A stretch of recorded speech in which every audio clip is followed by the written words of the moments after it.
Hello. Now you may be wondering why I'm at outer space. There's a reason for this. I am shamelessly plugging the MFA Stars website. This is the site that the MFA students, who are the last to graduate after a decade of the course running, that have put together to archive both their own work and the students from the last 3 years. I really hope you enjoy it. It's an amazing piece of work and I'll be featuring it in the background throughout the introductions. So this is a kind of cabaret to introduce you to various students' work from the MFA. The brief was this idea of practising in uncertainty. Now, given that we have already the climate change crisis going on, that's been added to by COVID, by Black Lives Matters, one of the things I've been incredibly impressed with is how the students have both been responding rather than dodging these really important subjects, but also about that active engagement with them, about making a difference. And I think practising uncertainty is something that artists are extraordinarily good at doing. Not least of which because we're used to making something that we don't actually know what the outcome's going to be when we actually start fabricating the work. But there's also an ethical and philosophical part of this about practising uncertainty. And that's this wonderful kind of balancing act between practising something that's quite humble on a regular basis, for example like drawing, in order to get better at it. But there's also this idea of practice as an expertise, rather like a doctor's practice, wherein it's about aiming high and it's about that ambition. And what I'm so proud about these students who have been resilient, incredibly resilient through these particular crises, as well as addressing this artwork, is that they have been doing this ambitious combination of modest activity and aiming high. So starting us off, I've got an animation work by Xinyao. It's called Reflection. This is a very new genre for her. She normally works in video and she's taught herself how to use this software over the lockdown. She's talked about the fact that during lockdown she felt very afraid, and she cites Deleuze and the idea that the spirit is afraid of the body, and that's how she felt. So, over to her work.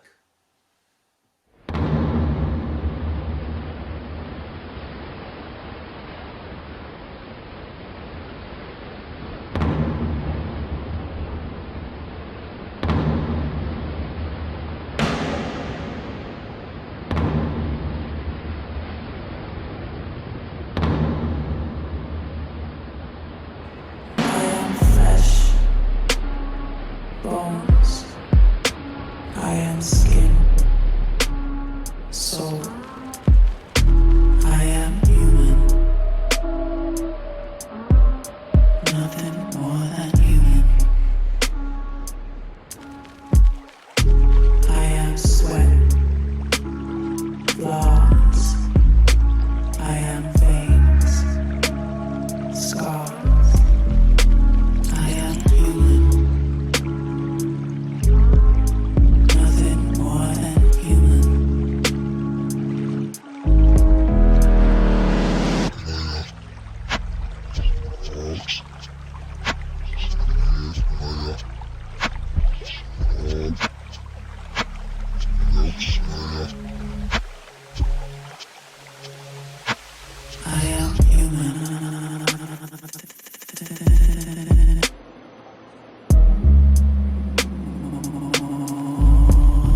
So, one of the themes that's been emerging with the students is this notion, it's a literary notion in fact, that is the unreliable witness.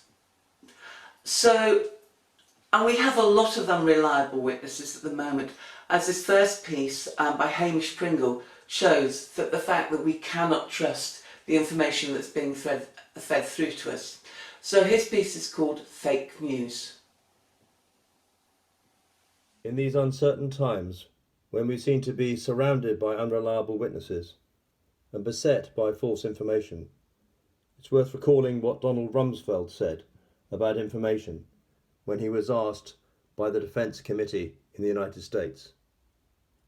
He said, "Reports that say that something hasn't happened are always interesting to me, because as we know, there are known knowns. There are things we know we know. We also know that there are known unknowns. That is to say, we know there are some things we do not know. But there are also unknown unknowns, the ones we don't know we don't know. And if one looks throughout the history of our country and other free countries, it is the latter category that tend to be the difficult ones."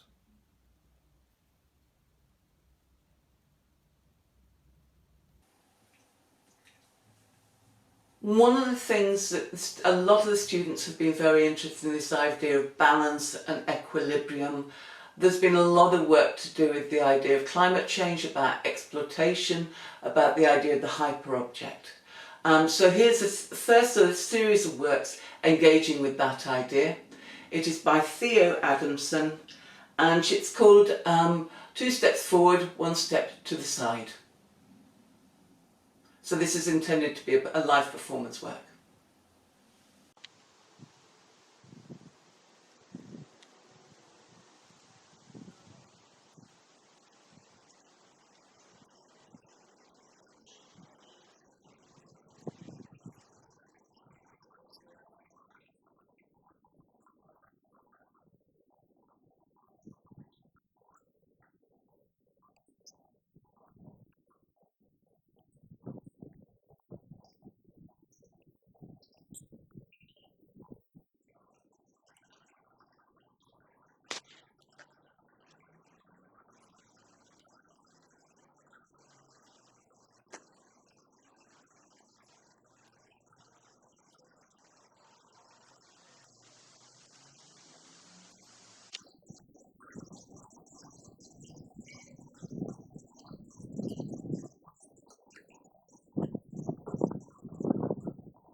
The next work up to do with the idea of exploitation is by Anna Maria Carta, and it's titled Manipulation.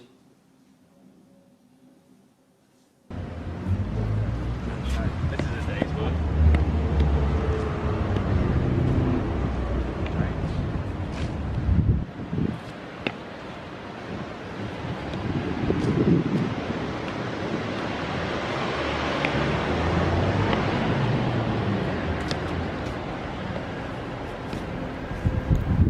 Maneuvering,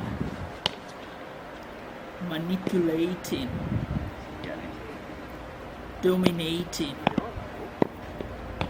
They fuel millions of them. What about that? Millions serving the purpose of few. Not sharing equal shares at the end of the labors. Work, work, work for laborers. Profit, profit, profit for manipulators, dominators.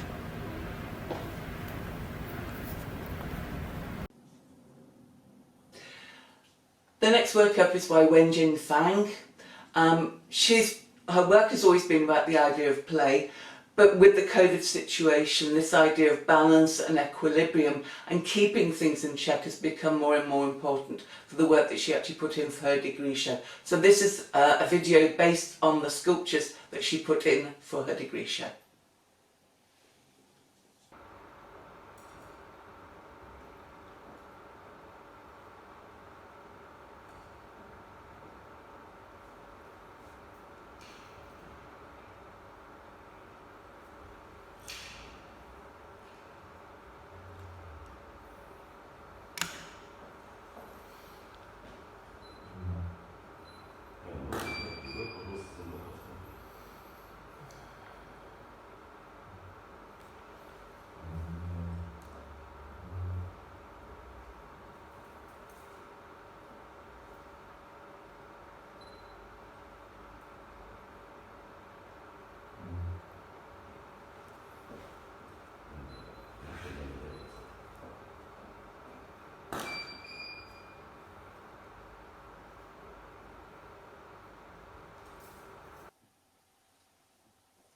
This is a second work about the idea of the unreliable witness, and it emerged from a teaching session that we ran in late February. What I do is I split the groups, the students into groups, but I don't tell them why I've put them together, and I ask them to find the similarities and differences between their work. So the theme with this was the unreliable witness. So this is a video piece that was created because people were in different parts of the world through teams, and it features Zhang, Claire Michel, Xinan Zhang and Minqi. It's 10 minutes long.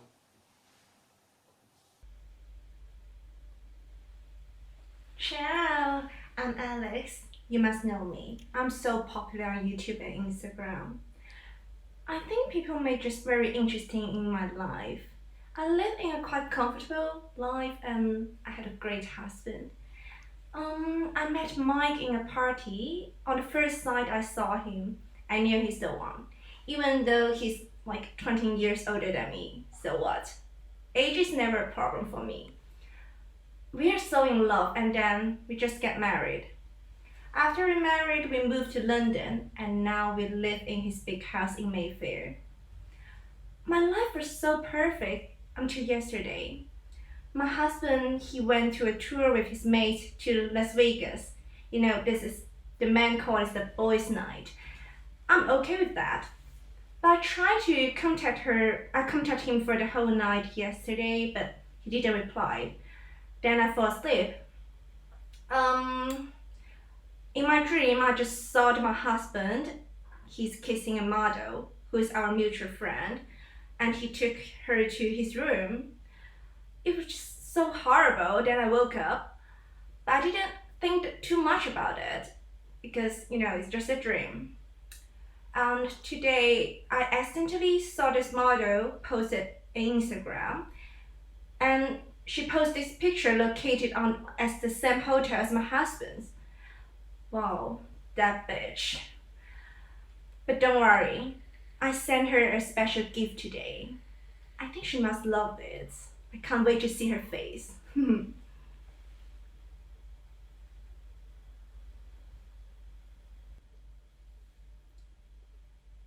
Yeah, I'm Alex. Okay, I resume my visiting. Yo, what's up, dogs? It's never occurred to me that someone gonna come visit me. So good to finally see someone who live in a real life. Wow. It's been 10 years since last time we hang out, right? How you been holding up these days? Oh, you already get married. Congratulations. What's going on outside there? Sorry, I just been stuck in this place for too long. I crave for some news to read and these damn pegs just not allow me. Damn. Yeah, I've been doing great, you know. I reinvent myself, learn how to read and write, just slay the whole place. I mean, it's just a bit lonely and I miss my siblings. Don't know how's my little sister been doing these days. Damn, I really miss their cute face. How did I end up here?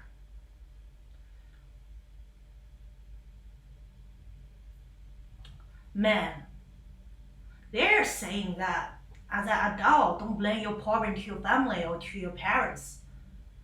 But man, growing up in the hoods is just hell tough, you know? You see my families, they did nothing except making more and more babies.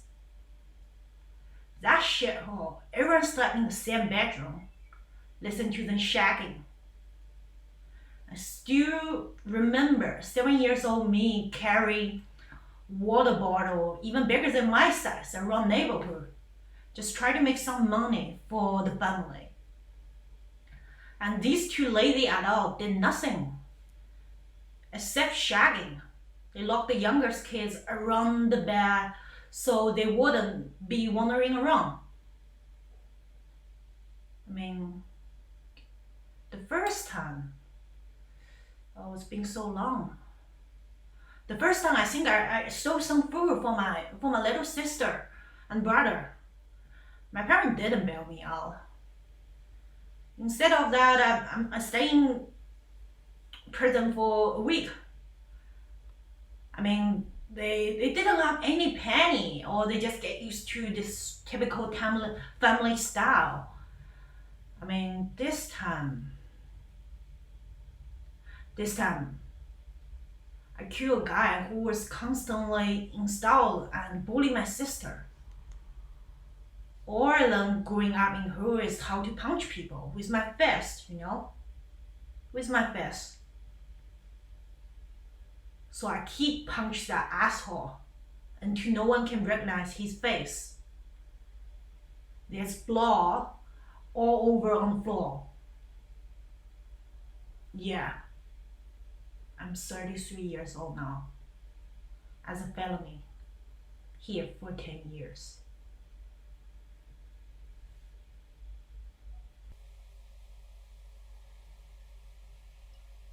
Hi, my name is Alex.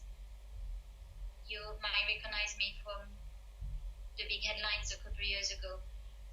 It's still really hard for me to talk about it, but I feel like I need to move on, and I think sharing my story would help. So basically, it happened a couple of years ago on a cold winter day on the 21st of January, to be precise. So you know, my husband and I, we would always celebrate our wedding anniversary, and even since we had a kid, we would still celebrate it. And we decided to go to Covent Garden, to our favorite restaurant where we would go every year to celebrate our anniversary. And we decided to drive there because of all the baby stuff, and we thought it would be easier than taking the tube. So my husband drove us there, and you know, we had the best night. It was just amazing. Baby George was on his best behavior, and you know, we had a lovely steak and we drank some wine. I mean, I only had one glass because I was still breastfeeding at the time, but my husband, he had a few too many for sure.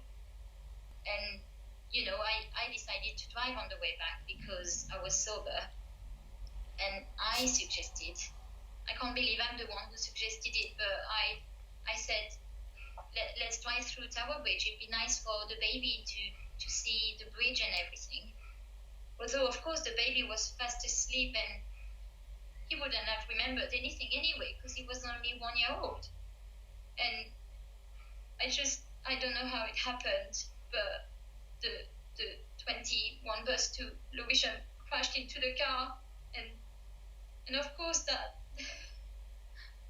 was the end of my life then. I mean, you know, my baby gone, my husband gone, and I'm still here, you know. It's me in my body, but I feel like I'm not living anymore. You know, it's just so hard to process, and I can't go over it. You know, I can't get over it. It's too hard. It's really hard.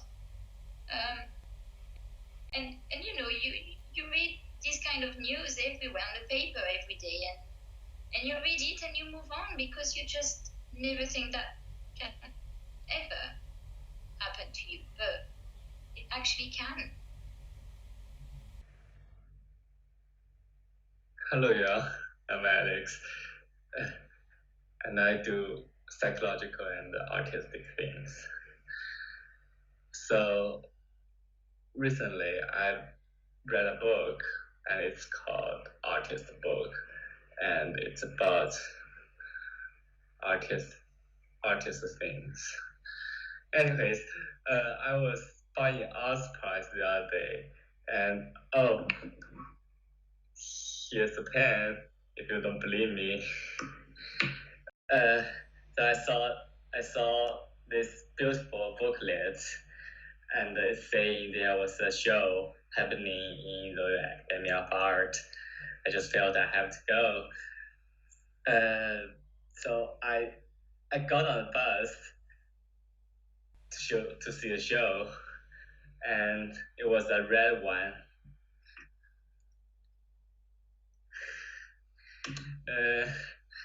So I stayed aside with this creepy old lady. She was trying to steal from me. I spotted it right away because I saw her hand. It was sharp and long. So I hold on my wallet and my phone and my pocket and everything tightly. And I got off the bus safely. I arrived the Royal Academy of Art on time. I saw the entire show.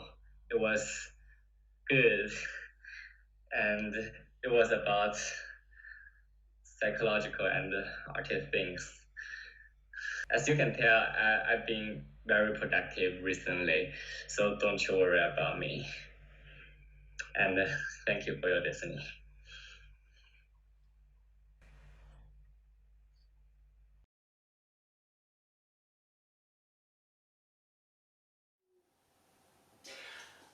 I hope you've enjoyed all the work, and thank you so much for watching. Once again, I'm going to shamelessly plug mfastars.co.uk.